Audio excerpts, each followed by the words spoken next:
Isang masaya at buong pamilya. Pero sa isang iglap, nagbago ang lahat. May assignment ang mga estudyanteng ito sa Davao City.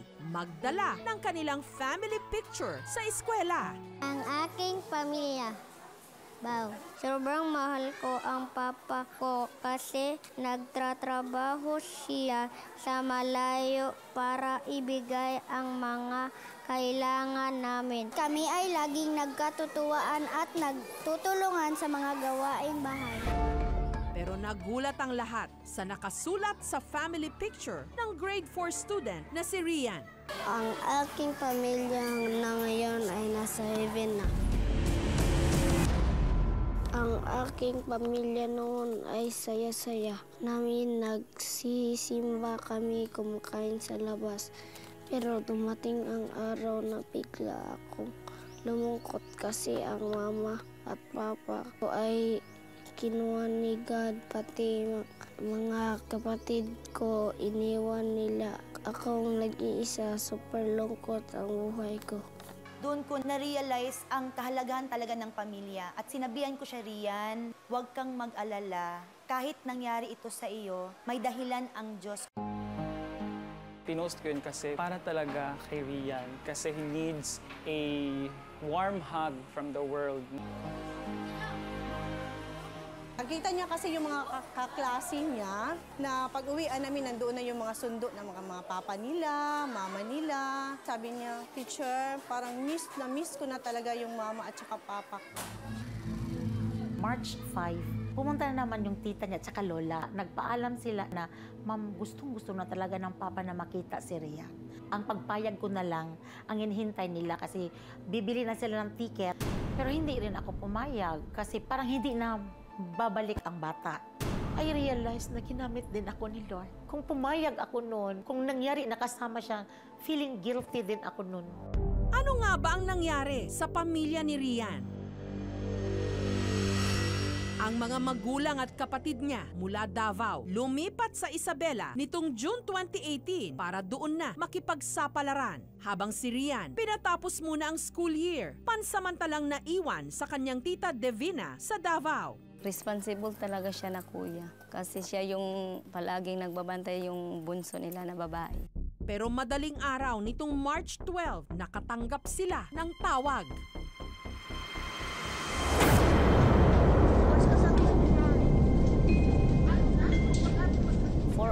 Tumawag yung kapatid ko. Sabi ng ate ko, Bing, nasusunog. Umiyak ako ng malakas. Sakit kayo? Upat ka mo? Hindi ko makalimot na nga sa kung saon, ma'am. Sakit yun ang kulungan na itong akong anak na wala. Silang upat.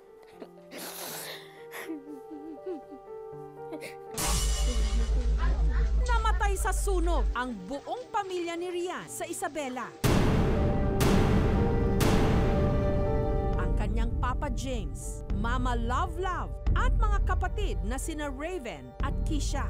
Wala ni isa sa kanilang nakaligtas. Kaya si Rian, nag-iisa na ulilang lubos sa pamilya. Narinig ni Rian, nakinig siya. Tapos umiyak din siya. Parang nag-gets na niya agad na wala na talaga yung... Nasa heaven na. Mama, magpapa. Sila Kisha, Raven. Ako na lang man mag-isa. Namiss nakin sila.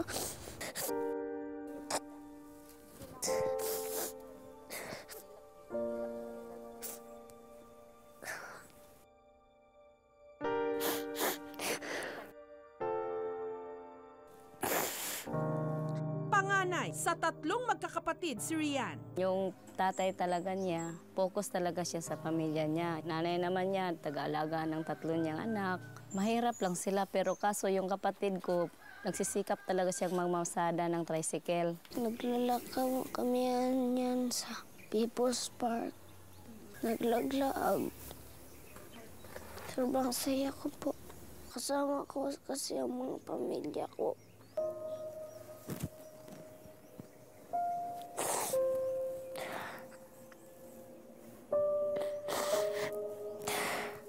Ito na ba yung huling beses na nakompleto ka na? Opo. Ito sa picture na to? Opo. Hindi na nakumpleto. Nung lumipat ng Isabela ang mga magulang at ang kanyang mga kapatid, araw-araw daw silang nagve-video call. May naipon na kunti, pinadalhan talaga si Rian ng cellphone para sila na mismo magkontak kay Rian. Ipinangako naman daw ng mga magulang ni Rian na pagkatapos ng school year, magkakasama-sama na sila sa Isabela. Kaya nitong Marso, excited pa raw si Rian. Maglalag mag-ato sa kuwan. Mag-swimming, me. Hanggang nangyari nga ang sunog. Mula Isabela, iniuwi ng Davao ang mga labi ng pamilya ni Rian. Kaya nga minsan siyan, matingnan ko, magiyak talaga ako. Parang ma-remember ko yung kapatid ko na tuwing maglapit siyan sa akin, mag-hug. Parang yung kapatid ko, yung nag-hug sa akin noon. Kami talaga, ma'am, ang sakit.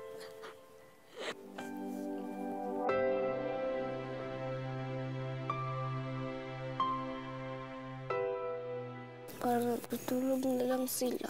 Sobrang lungkot ko. Tayo na sila pagkakita ko. Hindi na hinuhubad pa ni Rian ang kwintas at bracelet na ito na paboritong mga suot ng kanyang mga kapatid. Para remembrance na kin. Pinaka-iingat-ingatan din ang unang ito na bigay ng kanyang mama at papa.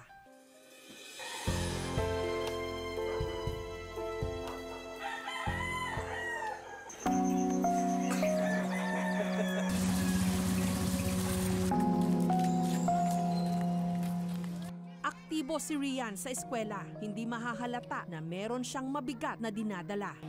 Pero paminsan-minsan, hindi pa rin niya maiwasang maalala ang kanyang pamilya. Rian, para saan yung bulaklak na kinuha mo? Sa tuwing nangungulila sa kanyang pamilya, pinagmamasdan na lang ni Rian ang kanilang family picture. Linggo-linggo rin niyang binibisita ang puntod ng kanyang mga magulang at kapatid. Nakakuhan ko karibin na magtarong daw ako ng eskwela.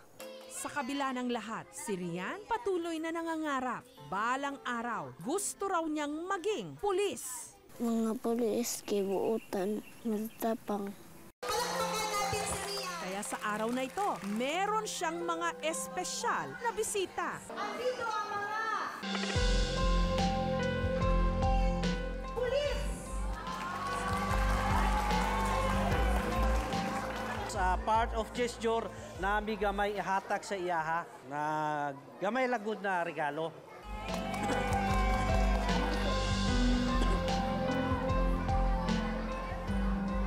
Oh, wow! Oh, sorry. Ang handog namin kay Rian, scholarship sa tulong ng Rizal Memorial Colleges. This scholarship grant is applicable at any department-level programs of your choice at the Rizal Memorial Colleges Incorporated that covers the full tuition and other school fees. Sobrang happy. Pag-uwi niya ng bahay, meron ding mga munting regalo. Ang aking pamilya na ngayon ay nasa heaven na. Mainggit ko. Nasa rin mga pamilya. Ang mga family picture, simpleng litrato lang para sa ilan. Pero para sa mga katulad ni Rian, ito lang ang kanyang pinanghahawakan. Na minsan, meron siyang buo at masayang pamilya. Na nawala man sa isang iglap, itinuring na rin siyang pamilya ng kanyang tita, pati na ng kanyang mga teacher. Mamahal nila ng mga magpapa.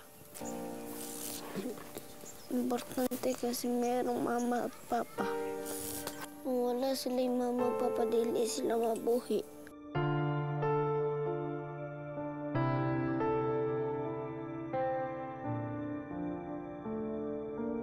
Thank you for watching, mga kapuso. Kung nagustuhan niyo po ang videong ito, subscribe na sa GMA Public Affairs YouTube channel.